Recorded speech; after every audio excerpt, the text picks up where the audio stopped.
ವಚನ ದರ್ಶನ ಇದು ಸುಖಿ ಜೀವನ ಸೂತ್ರಗಳು, ಬಸವಾದಿಶರಣರ ವಚನಗಳು. ಆಗ ಈ ಸುಖವನ್ನು ಬಯಸಿ ಶಿಷ್ಯ ಬಂದ ಅವನಿಗೆ ಸುಖದ ಸೂತ್ರಗಳನ್ನು ಗುರುಗಳು ಹೇಳ್ತಾ ಇದ್ದಾರೆ. ಶಿಷ್ಯ ಪ್ರಶ್ನೆ ಮಾಡಿದ, ಗುರುಗಳೇ, ನಿನ್ನೆ ತಾವು ಹೇಳಿದಿರಿ ಯಾವಾಗ ಗುರುಗಳು ಬೆಟ್ಟವನ್ನು ಹತ್ಕೋತ್ ಹೋದರು, ಈಗ ಕಾಲಿನ ಕಲ್ಲವನ ಗ್ರಹ ನೀರನ್ನು ಸರಿಸಿ ಆ ನೀರನ್ನ ಈತ ಕೊಡದ ಇವನಲ್ಲಿ ಪ್ರೇಮದ ಸರಿ ಬಂತು. ಆಗ ನನ್ನಲ್ಲಿ ಕೂಡ ಪ್ರೇಮದ ಸರಿ ಉಂಟಾಗಬೇಕಾದ್ರೆ ಏನು ಮಾಡಬೇಕು? ನಾನು ಕೂಡ ಅಂತ ಪ್ರೇಮನಾಗಬೇಕಾದ್ರೆ ಏನು ಮಾಡಬೇಕು? ನನ್ನಲ್ಲಿ ಕೂಡ ಒಳ್ಳೆ ಗುಣಗಳು ಬರಬೇಕಂತ ಇಚ್ಛೆ ಅದ, ನಾನು ಕೂಡ ಒಳ್ಳೆಯನಾಗಬೇಕಂತ ಇಚ್ಛೆ ಅದ. ನನ್ನ ಒಳ್ಳೆ ಆಗ್ಬೇಕಾದನ್ನ ಏನು ಮಾಡಬೇಕು ಅಂತ ಶಿಷ್ಯ ಪ್ರಶ್ನೆ ಮಾಡಿದ. ಗುರುಗಳನ್ನ ಉತ್ತರಿಸಿದ್ರು. ಅವರು ಕೇಳಿದ್ರು, ನೀನು ಧನಿಕನಾಗಬೇಕಾದ್ರೆ ಏನು ಮಾಡ್ತೀಯ? ನಾನು ಹಣವನ್ನು ಗಳಿಸ್ತೇನೆ, ಸಾಕಷ್ಟು ಹಣ ಗಳಿಸಿದ್ರೆ ಧನಿಕನಾಗ್ತೇನೆ. ಹಾಗಾಗಿ ಧನವಂತನಾಗಬೇಕಾದ್ರೆ ಧನ ಗಳಿಸ್ಬೇಕಾಗ್ತದೆ. ಹಾಗಾಗಿ ಧನಿಕ ಆಗ್ಬೇಕಾದ್ರೆ ಯಾವ ರೀತಿ ಸಾಕಷ್ಟು ಸಂಪತ್ತನ್ನು ಗಳಿಸ್ತೀವೋ ಹಾಗೆ ಒಳ್ಳೆಯನಾಗಬೇಕಾದ್ರೆ ಒಳ್ಳೆ ಗುಣಗಳನ್ನು ಕೂಡ ಕಲಿಯಬೇಕು. ಹಾಗ ಜಗತ್ತಿನಲ್ಲಿ ಏನೇನೋ ಒಳ್ಳೆಯದ ಅದನ್ನೇ ಕಲಿಯಬೇಕು. ಒಳ್ಳೆ ಒಳ್ಳೆ ಗುಣಗಳನ್ನೇ ನೋಡ್ತಾ ಹೋದಾಗ ನೀನು ಕೂಡ ಒಳ್ಳೆಯನ. ಈ ಜಗತ್ತಿನಲ್ಲಿ ಎರಡು ಇರೋದು, ಎಲ್ಲಾ ತರ ಈ ಜಗತ್ತಿನಲ್ಲಿ ಅದ.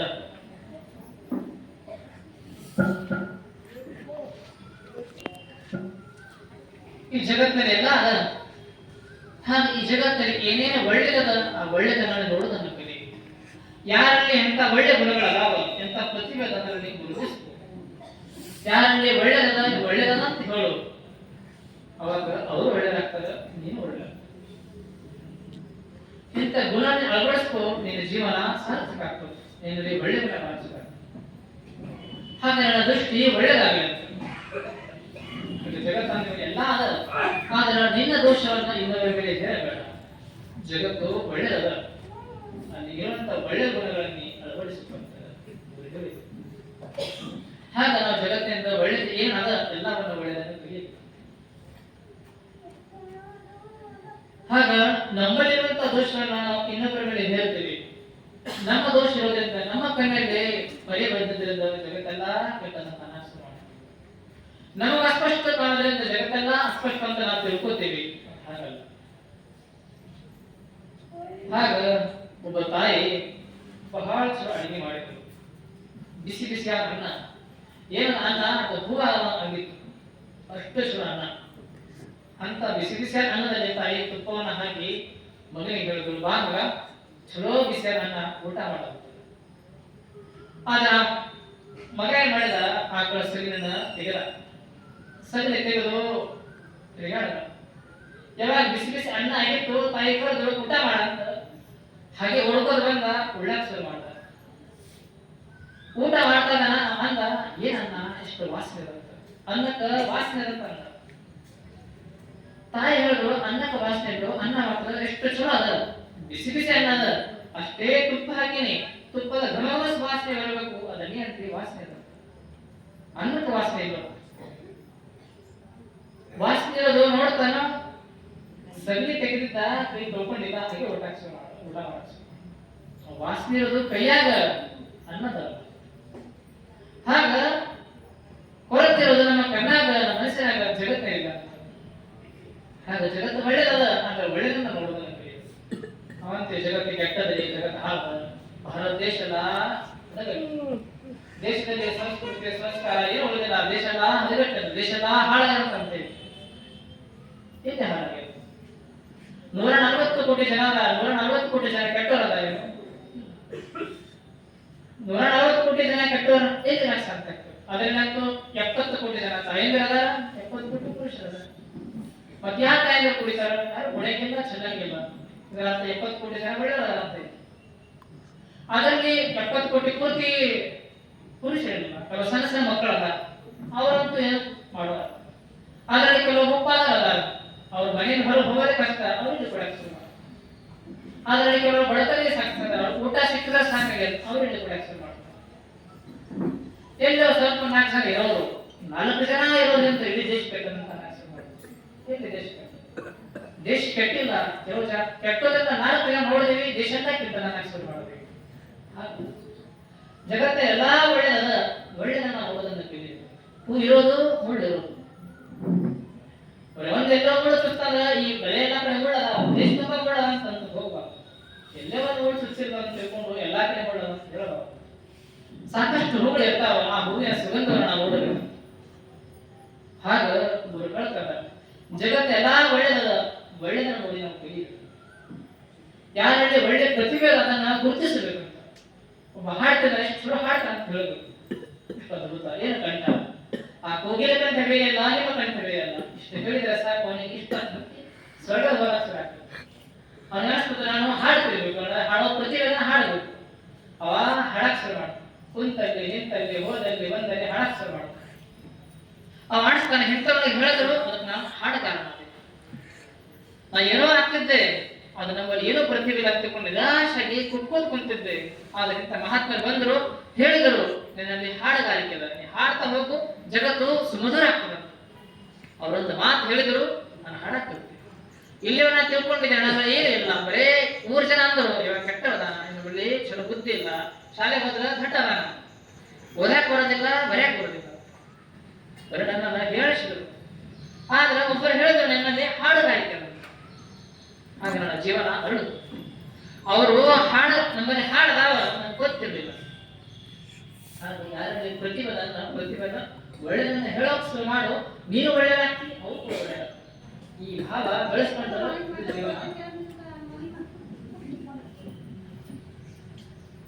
ಜೀವನ ಸುಮಧುರ ಶುರು ಆಗ್ತದೆ. ಹಾಗ ಜಗತ್ತಲ್ಲಿ ಒಳ್ಳೆಯದ, ಆ ಒಳ್ಳೆಯದನ್ನ ನಾವು ನೋಡಿ ಕಲಿಯಬೇಕು. ಎಲ್ಲಾ ಕಡೆ ಒಳ್ಳೆಯದ, ಯಾವ ಒಳ್ಳೆಯದು ನಿಸರ್ಗ ನಮ್ಮ ಬದುಕಿನ ಪಾಠ ಕಲಿಸ್ತಿರ್ತದೆ. ಹಾಗ ಪ್ರತಿಯೊಬ್ಬರಿಂದ ಸಣ್ಣ ಮಗುವಿನ ಪಾಠ ಕಲಿಬಹುದು, ದೊಡ್ಡವರಿಂದ ಕಲಿಬಹುದು, ಹಿರಿಯರಿಂದ ಕಲಿಬಹುದು, ಎಲ್ಲಾ ಕಡೆ ಕಲಿಬಹುದು. ಕಲಿಕೆಯಿಂದ ಭಾರಿ ಇರ್ತಂದ್ರೆ ಜಗತ್ತು ತಾನೇ ಗುರಾಕಾಗ್ತದೆ. ಹಾಗ ಈ ಜಗತ್ತಲ್ಲಿ ಯಾವುದು ಕೂಡ ಇರೋದು, ಕೆಟ್ಟದ್ದು ಒಳ್ಳೆಯದೆಲ್ಲ ಇರೋದು. ಆದ್ರೆ ಕೆಟ್ಟದೇ ನೋಡಬಾರದು, ಎರಡೂ ನೋಡಬೇಕು. ಅದ್ರ ಏನು ಪಡಿಬೇಕು ಅದನ್ನೇ ನಾವು ಪಡಿಬೇಕು. ಹಾಗ ಒಬ್ಬ ದಾರ್ಶನಿಕ ಕವಿ ಹೇಳ್ತಾರೆ, ಜಗತ್ತಲ್ಲಿ ಎಲ್ಲಾ ತರ ಇರೋದಲ್ಲ, ಆದ್ರೆ ಎಲ್ಲಾ ನೋಡಬೇಕು, ಅದನ್ನ ಏನಷ್ಟೇ ನೋಡ್ಬೇಕು ಅಷ್ಟೇ ತಿಳ್ಕೋಬೇಕು. ಮತ್ತೆ ಭಗವಂತ ಎಲ್ಲ ಕೊಟ್ಟಾನ. ಭಗವಂತ ಮನುಷ್ಯ ನಕ್ಕೋದು ಬದುಕಿನಂತೆ ಎಲ್ಲ ಕೊಟ್ಟಾನ. ನಮ್ಮ ಕಣ್ಣುಗಳಿಗೆ ಕೊಟ್ಟಾನ, ಕಿವಿ ಕೊಟ್ಟಾನ, ನಾಲಿಗೆ ಕೊಟ್ಟಾನ, ಕೈ ಕೊಟ್ಟಾನ, ಎಲ್ಲವನ್ನ ಕೊಟ್ಟಾನ. ಅದಕ್ಕೆ ಚಲೋ ಚಲೋ ರೂಪ ಕೂಡ ಜಗತ್ತು. ಹಂಗ ನಾವು ನೋಡಿ ಕಲಿಬೇಕು, ಕೆಲವೊಂದು ಕೇಳಿ ಕಲಿಬೇಕು, ಕೆಲವೊಂದು ಮುಟ್ಟಿ ಕಲಿಬೇಕು, ಕೆಲವೊಂದು ತಿಳ್ಕೊಂಡ ಕಲಿಬೇಕು, ಕೆಲವೊಂದು ಓದಿ ಕಲಿಬೇಕು. ಹಾಗ ನಾವು ಬದುಕಂದ್ರೆ ಕಲಿಯೋದಂತ. ಬರೀ ಕಣ್ಣು ಮುಚ್ಕೊಂಡು ಬದುಕಬಾರದು, ಕಿವಿ ಮುಚ್ಕೊಂಡು ಕೂಡ ಬದುಕಬಾರದು. ಹಾಗ ಏನಾದ್ರು ಕೂಡ ಕೆಲಸ ಮಾಡಿ ಬದುಕಬೇಕು. ಏನೂ ಇಲ್ಲ, ಬರೀ ಕಣ್ಣು ಮುಚ್ಕೊಂಡು ಕಿವಿ ಮುಚ್ಕೊಂಡು ಹೀಗಾದ್ರೆ ಭಗವಂತ ಕೊಟ್ಟಿದ್ದು ನೋಡಬೇಕು. ಜಗತ್ತು ನೋಡುತ್ತ ಕಣ್ಣು ಕೊಟ್ಟ. ಒಳ್ಳೆಯ ಶಬ್ದ ಈ ಭಗವಂತ ಬಂದ ಕೇಳಂತಬೇಕು, ಒಳ್ಳೆ ರೂಪ ಬಿಟ್ಟಾನೆ ನೋಡು. ಹಾಗೆ ಇದನ್ನು ನೋಡಿ ನಾವು ಕಲಿಬೇಕು, ಕೇಳಿ ಕಲಿಬೇಕು. ಅದಕ್ಕೊಬ್ಬ ಅದ್ಭುತ ಕವಿ ಹೇಳ್ತಾರೆ, ಕಿವಿಗಳ 2 ಬಾಯಿ ತಾನೊಂದು. ಏನಿದೆ ಅರ್ಥ? ಕಿವಿಗಳ 2 ಬಾಯಿ ತಾನೊಂದು, ಏನಿದೆ ಅರ್ಥ? ಕಿವಿಗಳು 2 ಅದಾವ, ಕಣ್ಣುಗಳು 2 ಬಾಯಿ ತಾನೊಂದು, ಏನಿದೆ ಅರ್ಥ? ಹಾಗ 2 ಕಣ್ಣುಗಳದಾವ, ಕಣ್ಣಿನಿಂದ 2 ಪಟ್ಟು ನೋಡಬೇಕು, 2 ನೋಡಬೇಕು.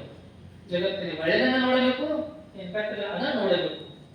ಆದ್ರೆ ಬರೀ 2 ನೋಡಬೇಕು. ಕಣ್ಣುಗಳು 2 ಬಾಯಿ ತಾನೊಂದು, ಏನಿದೆ ಅರ್ಥ? ಅವರು ಹೇಳ್ತಾರೆ, ಇಮ್ಮಡಿ ನೋಡೆ ಒಮ್ಮಡಿ ಹೇಳೆ ಎಂಬುದಿದೆ ಅರ್ಥ. ಹಾಗೆ 2 ನೋಡಬೇಕು, ಒಂದೇ ಹೇಳಬೇಕು. ಒಬ್ಬ ಹುಡುಗ ಬಿದ್ದಾನ, ಮತ್ತೆ ನಕ್ಕ. ಆ ಬಿದ್ದಾನ ಅಂತ ಹೇಳಬಾರದು, ಅವ ನಕ್ಕೋದದ ಅಂತ ಹೇಳಬೇಕು. ಇಮ್ಮಡಿ ನೋಡೆ ಒಮ್ಮಡಿ ಹೇಳ. ಅಳೋ ಮಕ್ಕಳು ಜಗತ್ತಿನ ನಗೋ ಮಕ್ಕಳು ಅಳ್ಕೋದಲ್ಲ ಅಂತ ತಿಳ್ಕೊಂಡು ಹೇಳಕ್ ಹೋಗ್ತಾರೆ. ಅವ್ರ ಮನೆಗೆ ಅಳ್ತಾ ಇದ್ದಾರೆ. ಅದೇ ಮನೆಯಾಗ ಕೂಡ ನಗ್ತಾ ಇದ್ದಾರೆ. 2 ಕೂಡ ನೋಡ್ಯಾನ. ಅದು 2 ನೋಡಿ ಒಂದು ಹೇಳ್ಬೇಕು, ಏನು ಒಳ್ಳೇದನ್ನ ಹೇಳಕ್ ಹೋಗ್ಬೇಕು. ಯಾವ ಮನೆ ಶಾಂತಿ ಕರೀತಾರೆ, ಮನೆ ಶಾಂತಿ ಹೋಗಿ ಚಲೋ ಮನೆ ಕಟ್ಟಿರ್ತಾರೆ. ಎಲ್ಲಾ ಚಲೋ ಆಗಿರ್ತದೆ. ಪಾಪ ಏನೋ ಅವಸರದಾಗ ಸ್ವಲ್ಪ ಏನೋ ಮೂಲೆ ಕಸ ಬಿದ್ದಿರ್ತದೆ, ಕಸದ ಇರ್ತದೆ. ಅವ ಹೇಳ್ಬೋದು ಮನೆಗೆ ಹೋದೆ ಮನೆ ಹೆಂಗಿತ್ತು, ಎಲ್ಲ ಚಲೋ ಇರ್ತೀವಿ, ಮೂಲೆ ಕಸ ಇತ್ತು.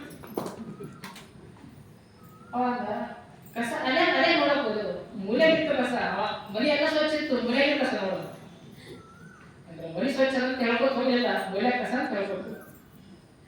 ಹಾಗೆ ಅವ್ರು ಹೇಳ್ತಾರೆ, ಕಣ್ಣುಗಳು ಎರಡು, ಬಾಯಿ ತಾನೊಂದು, ಏನಿದೆ ಎಮ್ಮಡಿ ನೋಡೆ ಒಮ್ಮಡಿ ಹೇಳ. ಹಾಗ ಕಸ ನೋಡ್ತೀವಿ, ಸ್ವಚ್ಛ ಮಾಡ್ತೀವಿ, ಅದೇ ಕಸ ಅಂತ ಹೇಳಬಾರ್ದು, ಒಳ್ಳೇದಂತ ಹೇಳೋದು. ಮತ್ತೆ ಕಸ ಗುಡಿಸಲು ಹೇಳಬೇಕು ಕಸ ಅಂತ ಹೇಳಿ, ಅದು ಸಿಕ್ಕಿದ ಜನರಿಗೆ ಹೇಳಕ್ ಹೋಗ್ಬಾರ್ದು. ಹಾಗ ಎಮ್ಮಡಿ ನೋಡೆ ಒಮ್ಮಡಿ ಹೇಳ, ಎಂಬುದಿದ್ರ. ಹಾಗ ಜಗತ್ತಲ್ಲಿ ಎಲ್ಲ ಇರೋದು, ಆದ್ರೆ ಏನು ಒಳ್ಳೆಯದು ಅದನ್ನು ನಾವು ಜಗತ್ತಿಗೆ ಹೇಳ್ಕೋತ ಹೋದ್ರೆ ಒಳ್ಳೆಯದಾಗ. ಇವುಗಳು ಎರಡು ಬಾಯಿ ಕಾಣುವುದು, ಏನಿದೆ ಎರಡು ಅದಾವ, ಸುಶಬ್ದದ ಕರ್ಕಶನೇ ಅದ, ಎರಡು ಇರ್ತಾವ. ಚಲೋ ಹಾಡ್ತಿರ್ತಾರೆ, ಕೆಲವು ಚಲೋ ಹಾಡ ಬರ್ಲಿಕ್ಕಿಲ್ಲ, ಕೆಲವು ಬೇಸರದ ಹಾಡಬಹುದು, ಕೆಲವು ಚಲೋ ಹಾಡಬಹುದು. ಸ್ವರ ಇರಬೇಕಿಲ್ಲ, ಭಾವ ಚಲೋ ಅಲ್ಲ. ಕೆಲವು ಸ್ವರ ಚಲೋ ಇರ್ತದೆ, ಭಾವ ಚಲೋ ಇರಬೇಕಿಲ್ಲ. ಅವ್ರಿಗೆ ಕಂಡು ಹೇಳ್ಬೇಕು, ಇಲ್ಲಿ ಭಾವ ಇರ್ತದೆ. ಅವರಿಗೆ ಹೇಳಬೇಕು ಎಷ್ಟು ಚಲೋ ಕಂಠ ಅಂತ ಹೇಳಬೇಕು, ಅವ್ರು ಎಷ್ಟು ಭಾವ ತುಂಬಿ ಹಾಡ್ತಿಲ್ಲ ಅಂತ ಹೇಳಬೇಕು.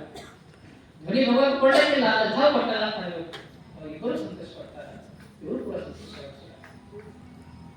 ಹಾಗ ನಾವು ಜಗತ್ತಿನಲ್ಲಿ ಒಳ್ಳೆಯದನ್ನು ಗುರುತಿಸಲು ಕಲಿಯಬೇಕು. ಹಾಗ ಒಂದು ಗಿಡದಾಗ ಕಾಗೆ ಹೋಗಿ, ಕಾಗೆ ಗೂಡಿತ್ತು. ಅದೇ ಕಾಗೆ ಗೂಡಿನಲ್ಲಿ ಒಂದು ಕೋಗಿಲೆ ಮರಿ, ಕೋಗಿಲೆ ಕುಹುಕು ಹಾಕ್ತಿತ್ತು. ಆ ಕಾಗೆ ಹೇಳ್ತಿತ್ತೆ, ಇದು ಕಾ ಕಾ ಅಂದಿದೆ. ಅವಾಗ ಅದು ಕಾಗೆ ಅದು ಕಾಕ ಅನ್ನ ಬರ್ತಿರ್ಲಿಲ್ಲ, ಪ್ರಯತ್ನ ಮಾಡ್ತಿತ್ತು, ಅದರ ಒಳಗೆ ಕುಹುರು ಬರ್ತಿತ್ತು. ಅವಾಗ ಅವರು ಕಾಗೆ ಹೇಳ್ತು, ಇಲ್ಲಿ ನನ್ನ ಗುಡಿ ನಿಲ್ಬೇಕಾದ್ರೆ ಕಾಕ ಆಗಿದೆ, ಇಲ್ಲ ನೀವು ಹೊರಗೆ ಹೋಗ್ಬೇಕು. ಅದು ಚುಚ್ಚಿ ಚುಚ್ಚಿ ಹೊರಗೆ ಹಾಕಬೇಕು. ಹೊರಗೆ ಹಾಕಿ ಅದು ಕೋಗಿಲೆ ಮರಿ ಹೋಗ್ಬೇಕು. ಸಣ್ಣ ಮರಿ ಪಾಪ, ಸಣ್ಣ ಮರಿಗೆ ಎಲ್ಲರೂ ಬೈದು ಬೈದು ಹೊರಗೆ ಹಾಕಬೇಕು. ಹೊರಗೆ ಹಾಕಿದ ಮೇಲೆ ಅವಾಗ ಅದು ಹೊರಗೆ ಹೋಯ್ತು. ಅಲ್ಲೇ ಇರುವಂತ ಗಿಡ ಕೇಳ್ತು, ಪಾಪ ನೀ ಸಣ್ಣ ಮರಿ, ಅದರ ಕಾಗೆ ಮಾಡಬಾರ್ದಾಗಿತ್ತು, ಕಾಗೆ ಬೈದು ಹೊರಗೆ ಹಾಕಿ ಎಷ್ಟು ನೋವು ಆಗಿತ್ತು. ನನಗಂತೂ ಬಹಳ ನೋವು ಆಯಿತು, ನಿನ್ನ ನೋವು ಆಗಿಲ್ಲ ಏನಂತ ಕೇಳ್ತು. ಅವಾಗ ಅದು ಕೋಗಿಲೆ ಮರಿ ಹೇಳ್ತು, ನನಗೆ ನೋವು ಆಗಿತ್ತು, ಕಾಗೆಗೆ ಧನ್ಯವಾದ ಹೇಳ್ತು. ಕಾಗೆ ಧನ್ಯವಾದ ಹೇಳ್ತು, ಹೌದು ನನ್ನಿಂದ ಕಾಗೆಗೆ ಧನ್ಯವಾದ. ಗಿಡದಲ್ಲಿ ಅಷ್ಟೇ ಆಯ್ತದೆ, ಯಾಕೆ ಧನ್ಯವಾದ? ಆ ಕೋಗಿಲೆ ಮರಿ ಹೇಳ್ತು, ಒಂದು ವೇಳೆ ಕಾಗೆ ನನ್ನನ್ನು ಹೊರಗೆ ಹಾಕ್ತಿಲ್ಲ ಅಂತಂದ್ರೆ ನಾನು ಕಾಗೆ ಮರಿಯಾಗಿ ಇರ್ತಿದ್ದೆ ಮತ್ತು ಕೋಗಿಲೆ ಆಗ್ತಿದ್ದೆ. ಕಾಗೆಯನ್ನು ಹೊರಗೆ ರಕ್ಷಿಸವಾಗಿ ನನ್ನ ಕಾಗೆ ಆಗಲಿಲ್ಲ, ಕೋಗಿಲೆ ಆಗಿ ಜಗತ್ತಿಗೆ ಶುರು ಹಾಡನ್ನ ಹಾಡೆ. ಅಲ್ಲೇ ಇರ್ತಿದ್ದ ಅಂತಂದ್ರೆ ನನ್ನ ಕಾಕ ಅನ್ನೋದೇ ಕಲಿತಿದ್ದೆ, ನಾನು ಕಾಗೆ ಆಗಿಬಿಡ್ತಿದ್ದೆ. ಆದ್ರೆ ಯಾವ ಕಾಗೆ ನೀ ಇಲ್ಲಿ ಇರಬಾರ, ಕಾಕ ಅನ್ನೋ ಇಲ್ಲ ಹೊರಗೆ ಹೋಗಂತ. ಅಲ್ಲಿಂದ ನಾ ಹೊರಗೆ ಬಂದೆ, ನಾನು ಕುಹುಕು ಅಂತ ಹಾಡದೆ ಕೋಗಿಲೆ ಆಗಿದೆ. ಅದಕ್ಕೆ ನಾ ಕೋಗಿಲೆ ಆಗಲಿಕ್ಕೆ ಕಾಗೆ ಕಾರಣ. ಹಾಗ ಜಗತ್ತನ್ನ ನಾವು ಒಳ್ಳೆದನ್ನು ಬಳಸ್ತದೆ, ಯಾರೇನೇ ಆಗಲಿ ಅದನ್ನ ಒಳ್ಳೆದನ್ನು ಬಳಸ್ತದೆ. ನಾವು ಪಾಠ ಕಲಿತೀವಿ, ಹಾಗ ನಾವು ಜಗತ್ತಿನ ಪಾಠ ಕಲಿಸ್ತಿರ್ತೀವಿ. ಅದನ್ನು ಕಲಿತಾರೆ, ನಿಸರ್ಗ ಪಾಠ ಕಲಿಸ್ತೀವಿ, ಗಿಡಗಳ ಪಾಠ ಕಲಿಸ್ತಾರೆ. ಹಾಗೆ ಯಾವುದು ಕೂಡ ಕೆಟ್ಟದ, ಎಲ್ಲಾ ಒಳ್ಳೆಯದ, ಒಳ್ಳೆದಂತೆ ನಾವು ನೋಡ್ತಾ ನೋಡ್ತಾ ಹೋದಾಗ ಜೀವನ ಒಳ್ಳೆಯದಾಗ್ತದೆ.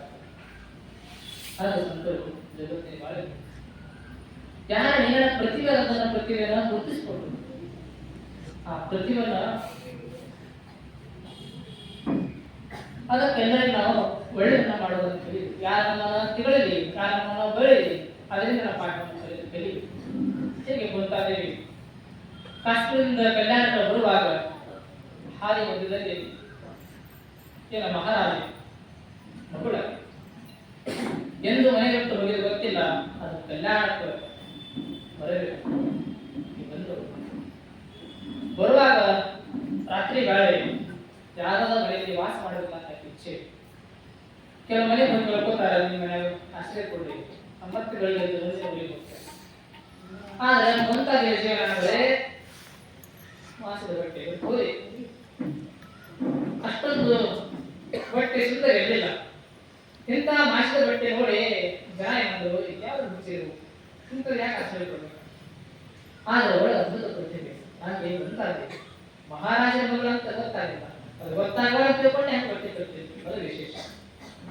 ಯಾರ ಮನೆ ಹೋದ ಸಮೇತ ನಮ್ಮ ಮನೆ ಆಶ್ಚರ್ಯ ಇಲ್ಲ ಅಂತ ಹೇಳಿದ್ರು, ಎಲ್ಲರೂ ಹೊರ ಹಾಕಿದ್ರು. ಹಾಗೆ ಒಂದು ಹಾಳು ಗುಡ್ಯಾಗ ಹೋಗಿ ಅಂದ್ರೆ ರಾತ್ರಿ ಏನ ಬೆಳಗಿನ ಜಾವ ನೋಡ್ತಾಳ, ಏನ 3 ಗಂಟೆ ಆಗಿದೆ, 3-4 ಗಂಟೆ ಸುಂದರ ಚಂದ್ರನ ಬೆಳದಿಂಗಳ, ಈ ನಕ್ಷತ್ರ ಬೆಳಪ, ತಂಪಾದ ವಾತಾವರಣ. ಅಂತ ಸಮಯದಲ್ಲಿ ಏನು ಹೂಗಳು ಅಳುತ್ತಲ್ಲ, ಸುಗಂಧ ಹೀಗೆ ಬೀಸ್ತಲ್ಲ, ಏನ ಪಾರಿಜಾತಕ, ಏನ ರಾತ್ರಾಣಿ, ಎಲ್ಲಾ ಕಡೆ ಸುಗಂಧ ಹೇಳಿ ಜೀವನದಲ್ಲಿ ಮೊಟ್ಟ ಮೊದಲು ಹೂವು ಅರಳೋದನ್ನ ಆಕೆ ನೋಡಿದ್ರು. ಇಷ್ಟ ಸಂತೋಷ ಆಯ್ತು. ಆ ಹೂವು ಅರಳೋದನ್ನ, ಅರಳಿದ ಹೂವು ನೋಡಿದ್ರು, ಅದು ಅರಳು ಹೂವು ನೋಡಿರಲಿಲ್ಲ. ಅರಳು ಹೂವು ಬೇರೆ, ಅರಳಿದ ಹೂವು ಬೇರೆ. ನಾವೆಲ್ಲ ನೋಡೋದು ಅರಳಿದ ಹೂವುಗಳು, ಅದರ ಮುಂತಾದ್ರೆ ನೋಡಿದ್ರು ಅರಳು ಹೂವುಗಳು. ಆ ನೋಡಿ ಇಷ್ಟ ಸಂತೋಷ ಆಯ್ತು. ಬೆಳಿಗ್ಗೆ ಎಲ್ಲಾ ಮನೆಗಳಿಗೆ ಹೋದ್ರು, ನಮಗೆ ಧನ್ಯವಾದ ಧನ್ಯವಾದ. ಎಲ್ಲರೂ ಆಶ್ಚರ್ಯ, ನಮಗೆ ಧನ್ಯವಾದ, ನೀವು ರಾತ್ರಿ ಆಶ್ರಯ ಕೊಂಡಾಗ ಧನ್ಯವಾದ. ಒಂದು ವೇಳೆ ರಾತ್ರಿ ಎಲ್ಲ ಆಶ್ರಯ ಕೊಡ್ತಿತ್ತಂದ್ರೆ ನಾವು ಅಮೂಲ್ಯವಾದ ಕಾಣಿಕೆ ಕಳ್ಕೊತಿದ್ದೇವೆ. ಇವತ್ತು ನನ್ನ ಜೀವನದಲ್ಲಿ ಮೊಟ್ಟಮೊದಲು ಒಂದು ಈ ಹೂ ಹೇಗಾಗ್ತದೆ ಅಂತ ನಾನು ನೋಡಿದೆ. ಒಂದು ವೇಳೆ ಮನ್ಯಾಗ ಆಶ್ರಯ ಕೊಡ್ತಿದ್ರೆ ನಾ ಆ ಹೂವನ್ನ ಅರಳೋದನ್ನ ಕಳ್ಕೊಂಡು ಬಿಟ್ಟಿದ್ದೆ. ಅದಕ್ಕೆ ನಾ ಹೂವನ್ನ ನೋಡ್ಬೇಕಾದ್ರೆ ನೀವೇ ಕಾರಣ. ನೀವು ಮನ್ಯಾಗ ಆಶ್ರಯ ಕೊಟ್ಟಿಲ್ಲ, ಅದಕ್ಕೆ ನಾನು ಇವತ್ತು ಹೂವನ್ನ ನೋಡಿದ್ದೀನಿ. ಹಾಗ ಇಂಥ ದೃಷ್ಟಿಕೋನ ನಾವು ಪಡ್ಕೊಂಡ್ರೆ ಅಂದ್ರೆ ಜೀವನ ಸುಖ ಪ್ರಾಪ್ತ. ಬೈಕೋತ್ ಹೋಗಿಲ್ಲ, ಇವತ್ತು ಆಶ್ರಯ ಕೊಟ್ಟಿಲ್ಲ ಅಂತ ಸೌಲಭ್ಯ ಕೊಂಡಾಡ್ಕೋತ್ ಹೋಗಿ. ಹಾಗ ನಾವು ಜಗತ್ತನ್ನು ನೋಡಿ ಬೈಕೋತ್ ಹೋಗಬಾರ್ದು. ಜಗತ್ತ ಕೆಟ್ಟದ, ಜಗತ್ತು ಹಾಳಾಗ್ಯದ, ಜಗತ್ತು ಹಿಂಗಲ್ಲ, ಜಗತ್ತಿನ ಬೆಲೆ ಬೈಯೋಲ್ಲ, ಜಗತ್ತಿನ ಕುಡ್ಕೋತಾರೆ.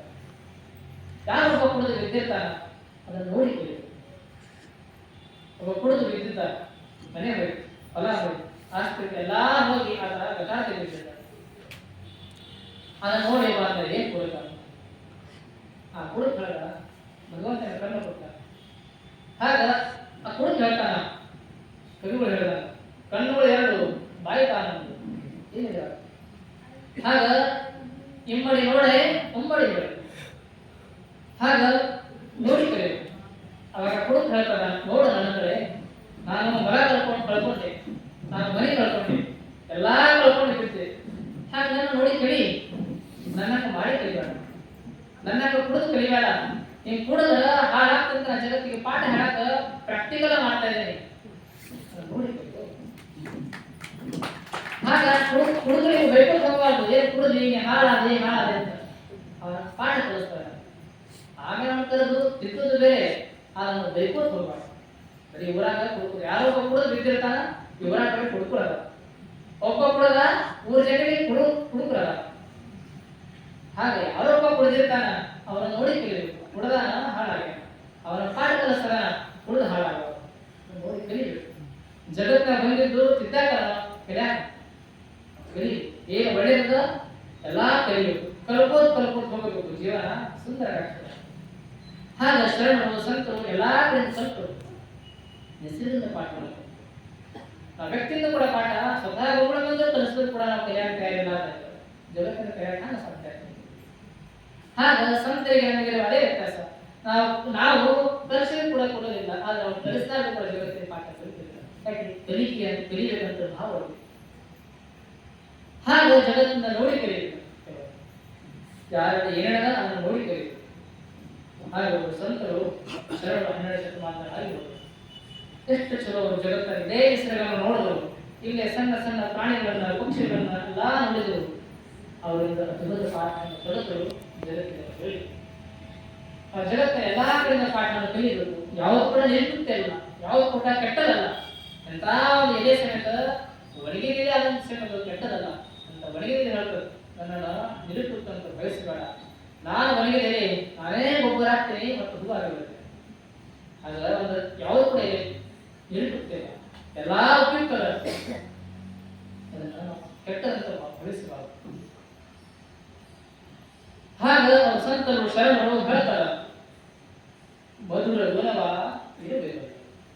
ಸಂತೆ ಏನೇ ಹೇಳಿದ್ರು ಎಲ್ಲರಂತೆ ಯಾವ ಏನೇ ಮಾಡ್ತಾರೆ ಅವ್ರು ಹೇಳಿದ್ರು, ಮಧುರ ಗುಣ ವೇಳೆಯ ಗುಣವ ಕೋಳಿ ಬರುವುದು, ಗೋತ್ರದ ಗುಣವ ಕಾಗೆ ಬರುವುದು.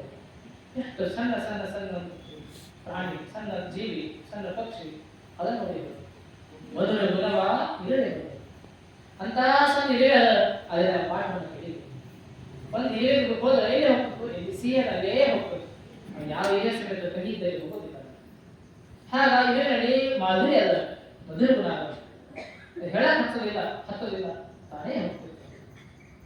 ಆದ್ರೆ ಒಬ್ಬರೇ ಮಾಡಿದ್ರೆ ಆಗ ಮಧುರ ಗುಣ ತಾನೇ ಅಲ್ಲ, ಅದು ಕಣ್ಣಿದ್ದರೆ ಹೋಗೋದಿಲ್ಲ, ಸಿಹಿದ್ದರೆ ಹೋಗ್ಬೇಕು. ಆಗ ನಾವು ಎಲ್ಲಿ ಹೋಗ್ಬೇಕು? ಇಲ್ಲಿ ಒಳ್ಳೆಯದ ಅಲ್ಲೇ ಹೋಗ್ಬೇಕು, ಒಳ್ಳೆ ಕಡೆ ಯಾವ ಅದು ಇಲ್ಲಿಂದ ನಾವು ಕಲಿಯೋದು. ಮಧುರ ಗುಣವ ಇರಲೇ ಬರುವುದು, ವೇಳೆಯ ಗುಣವ ಕೋಳಿ ಬರುವುದು. ಆಗ ಸಮಯದ ಪ್ರತಿಜ್ಞೆ, ಸಮಯ ಪ್ರಜ್ಞೆ ಕೋಳಿನ ಕಲಿಯುವುದು. ಅದಕ್ಕೆ ಸರ್ವಜ್ಞ ಹೇಳಿದರು, ಕೋಳಿ ಕೂಗದ ಮುನ್ನ ಏಳುವುದು ನಿತ್ಯದಲ್ಲಿ, ಕೋಳಿ ಕೂಗದ ಮುನ್ನ ಏಳುವುದು ನಿತ್ಯದಲ್ಲಿ, ದಯಾಳು ದೇವರ ನೆನೆದರೆ ಆಳಿನಾಳೆಯ ಸರ್ವಜ್ಞ. ಹಂಗ ಕೋಳಿ ಸಮಯ ತಕ್ಕಂತೆ ಸಮಯ ಪಾಲನೆಯನ್ನ, ಸಮಯ ಪ್ರಜ್ಞೆ ಕೋಳಿಯಿಂದ ಕಲಿಯುವುದು. ಗೋತ್ರದ ಗುಣವ ಕಾಗೆ ಬರುವುದು. ಕಪ್ಪ ಬಣ್ಣದ ಕರ್ಪಿಸ್ ಮನೆಯಂತ ಬೈತಿರ್ತೀವಿ, ಅಂತ ಬೈಯುವಂತ ಪಕ್ಷಿ ಬಗ್ಗೆ ಶರಣರು ಕೊಂಡಾಡ್ತಾರೆ, ವಿವಾಹ ಕೊಂಡಾಡ್ತಾರೆ. ಅದಕ್ಕೆ ಬೈಬೇಡ್ರು, ಅಲ್ಲೇದು ಗುಣ ಅದ, ಅಲ್ಲಿ ಒಳ್ಳೆ ಗುಣ ಅದ. ಯಾವುದು? ಗೋತ್ರದ ಗುಣವ ಕಾಗೆ ಬರುವುದು. ಮನೆಯಾಗ ಕಾಗೆ ಹಿಂದಿನ ಹೆರೆ ಹೇಳ್ತಾರೆ, ಕಾಪ ಅಂತ ಯಾರೋ ನೆಂಟರು ಬರ್ತಾರೆ, ಅದು ಕೈ ಹಾಕ್ತಾರೆ. ಹೇಗಂತ ಗುಣ ಅದ, ಪಕ್ಷಿಯಲ್ಲಿ ಗುಣ ಅದ, ನಾವು ಕಲಿಬೇಕು. ಹಾಗ ಜಗತ್ತಿನ ಎಲ್ಲಾರಲ್ಲಿ ಒಂದೊಂದು ಗುಣ ಅದ, ಆ ಗುಣಗಳನ್ನು ನಾವು ಕಲಿಬೇಕು. ಆ ಗುಣ ನಾವು ಕಲಿಬೇಕು, ಅದರಿಂದ ಅವು ಕೂಡ ಕಲಿತಾರೆ. ಸರೋ ಯಾರು ರಂಗೋಲಿ ಹಾಕಿರ್ತಾರೆ, ಎಷ್ಟು ಸರೋ ರಂಗೋಲಿ ಹಾಕಿದ್ರೆ ಅನ್ಬೇಕು. ಅದನ್ನ ಹೇಳೋದ್ರಿಂದ ಅವರಿಗೆ ಸಂತೋಷ ಆಗ್ತದೆ, ನಮಗೂ ಕೂಡ ಸಂತೋಷ ಆಗ್ತದೆ. ಹಾಗ ಪ್ರತಿಯೊಬ್ಬ ಜಗತ್ತು ಎಲ್ಲ ಹೆಸರಿಗೆ ನಾವು ಪಾಠ ಕಲಿಸ್ತಿರ್ತದೆ, ಪಾಠವನ್ನು ನಾವು ಕಲಿಬೇಕು. ಕಲ್ಕೋತ ನಮ್ಮ ಜೀವನ ಸುಖವೇ ಆಗ್ತದೆ. ಹಾಗ ಸಣ್ಣ ಸಣ್ಣ ಬಾಲಕರು ಹಿಡ್ಕೊಂಡು ದೊಡ್ಡವರಿಗೆ ಎಲ್ಲಾ ಜಗತ್ತು ನಮ್ಮ ನಿಸರ್ಗ ಪಾಠ ಕಲಿಸ್ತದೆ. ಹರಿಯುವ ನದಿಯ ಪಾಠ ಕಲಿಸ್ತದೆ, ತೇಲುವ ಮೇಘನ ಪಾಠ ಕಲಿಸ್ತದೆ. ಎಷ್ಟೇ ನೀರಲ್ಲ ನದಿಯಲ್ಲಿ ತುಂಬಿಕೊಂಡು ಹೋಗ್ತಾ ಇದ್ದೀನಿ, ಅದು ಸ್ವಲ್ಪ ಹಾರಿ. ಆಗ ಮೇಘನ ಹೇಳ್ತದೆ, ನೋಡು ಮನುಷ್ಯನೇ, ಇಷ್ಟೆಲ್ಲ ನದಿಯಲ್ಲಿ ನೀರಲ್ಲ, ಸಾಗರ ತುಂಬಿಕೊಂಡಿದ್ದೀನಿ, ಅಷ್ಟ ಹಗುರವಾಗಿ ಹೋಗ್ತದೆ. ಎಲ್ಲೋ ಸಾಗರ, ಎಲ್ಲೋ ಭಾರತಿ, ಹೀಗೆ ಭಾರ ಆಗಿಲ್ಲ, ಸಹಜವಾಗಿ ತೆಳ್ಕೊಂಡು ಬಂದು ಹೀಗೆ ನೀರು ಸುರಿಸಿ ಹೋಗಿರುತ್ತೆ. ಅಷ್ಟ ಭಾರ ನೀರದ, ಅದು ಭಾರ ಇಲ್ಲದಂಗ ಆಗಿದೆ. ಆಗ ಜಗತ್ತಿನಲ್ಲಿ ಸಂಸಾರದ ಭಾರ ಇರಬೇಕು, ಭಾರ ಇಲ್ಲದಂಗ ಬದುಕಬೇಕಂತ ನಾವು ಹೇಳ್ತೀವಿ. ನಾವು ಜಗತ್ತಿನಲ್ಲಿ ಬದುಕುವುದನ್ನು ಕಲಿಯುವುದು. ಎಲ್ಲಾ ಗಿಡಗಳು ತೆಂಗಿನ ಗಿಡ ಹೇಳ್ತಾರೆ, ನಾನು ಬೆಳೆದೇನೆ ನೋಡು, ಬೆಳೆದಂಗ ಗರಿಗಳು ಬೀಳ್ತಿರ್ತಾವ, ಗರಿಗಳು ಬಿದ್ದಂಗ ಆಮೇಲೆ ಬೀಳ್ತಿರ್ತಾರೆ. ಅವುಗಳು ಬೀಳ್ತಿರ್ಬೇಕು, ನಾವು ಎತ್ತರಕ್ಕೆ ಬೆಳೆಸ್ತಿರ್ತೀವಿ. ಆಗ ನಿಸರ್ಗ ಬದುಕಿನ ಪಾಠವನ್ನು ಕಲಿಸ್ತಿರ್ತೀವಿ. ಹಾಗ ಜಗತ್ತಿನ ಪಾಠವನ್ನು ಕಲಿಬೇಕು ಅಂತ ಹೇಳ್ತಾರೆ. ಶಿಷ್ಯ ಪ್ರಶ್ನೆ ಮಾಡ್ತಾರೆ, ಅವರು ಗುರುಗಳು ತಾವು ಹೇಳೋದಕ್ಕೆ ನಿಜ ಅಲ್ಲ, ನಾವೆಲ್ಲಾ ಪಾಠ ಕಲಿಬೇಕಂತ ಅಂತೀವಿ. ಆದ್ರೆ ನಿಮ್ಮಂತೆ ಮಾತ್ರ ಗೊತ್ತಾಗ್ತದೆ, ಶಿಲ್ಪಿ ಗೊತ್ತಾಗ್ತದೆ ಯಾವ ಕೈಯಲ್ಲಿ ಅಂತ ಗೊತ್ತಿಲ್ಲ. ಹಾಗ ಒಕ್ಕಲಿಗೆ ಗೊತ್ತಾಗ್ತದೆ ಯಾವ ಎಂತ ಬೀಜ ಬೆಳೆ ಗೊತ್ತಾಗ್ತದೆ. ಹಾಗೆ ಯಾರಿಗೆ ಏನು ಪ್ರತಿಭೆ ಅಂತ ಗುರುಗಳಿಗೆ ಮಾತ್ರ ಗೊತ್ತಾಗ್ತದೆ, ನಮಗೆ ಗೊತ್ತಾಗಬೇಕು. ಅವರಿಂದ ಒಳ್ಳೆ ಗುಣ ಅಂತ ಕಲಿಬೇಕಂತ ಹೇಳ್ತೇವೆ. ನೀವು ಗೊತ್ತದ, ಇಲ್ಲಿ ಹತ್ತಿರ ಮೊದಲ ಗುಣ ಅದ, ಕಾಗೆ ಹತ್ತಿರ ಗೊತ್ತದ ಗುಣ ಅದ, ನಮಗೆ ಗೊತ್ತಾಗಬೇಕು. ಶಿಷ್ಯ ಪ್ರಶ್ನೆ ಮಾಡೋಣ, ಗುರು ಪ್ರಶ್ನೆ ಗೊತ್ತು ಮಾಡ್ಕೋಬೇಕಾದ್ರೆ ಏನು ಮಾಡ್ಬೇಕಂತ ಶಿಷ್ಯ ಪ್ರಶ್ನೆ ಮಾಡೋಣ. ಗೊತ್ತು ಮಾಡ್ಬೇಕಾದ್ರೆ ನಾಳೆ ಬರ್ಬೇಕಂತ ಹೇಳಬೇಕು.